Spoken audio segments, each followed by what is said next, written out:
For my 13th birthday, my dad thought it would be a great idea if I went to my first concert, so he took me to see Gary Newman on September the 18th, 1980 at Hammersmith Odeon in London. It was otherworldly to me, the futuristic sounds of the synthesizers. It's burned in my brain because it was a life-changing experience. And incredible to believe that 12 years later, I was on the very same stage supporting Gary Newman with my band Bon Bouche.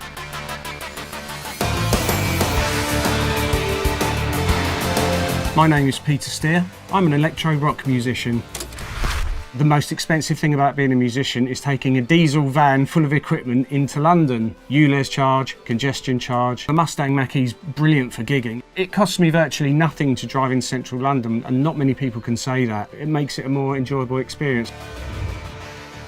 I think the first thing that drew me was the shape of the car. Very futuristic looking. I thought, this is the future. My best friend bought one and he said, go and test drive one, and I know what's going to happen if you do.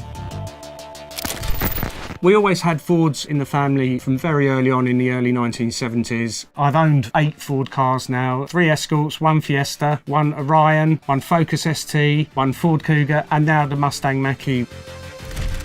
Most inspiration for music is normally just sitting down with the equipment. Often a new piece of equipment will inspire you play a sound that you haven't heard before, or you'll get a new guitar and it will lead you to play in a certain way. Gear acquisition syndrome, which is what us musicians call it, and that started really early for me. I always wanted more gear, I wanted the newest gear. There are definitely parallels with the music business of the late 70s, early 80s and the current car industry. Rock music in the mid-70s had become a bit stale, and then synthesizers started to come along, obviously with Gary Newman and electro-rocks. Bands like that were incorporating the new technology into their music. The technology turned over so quickly.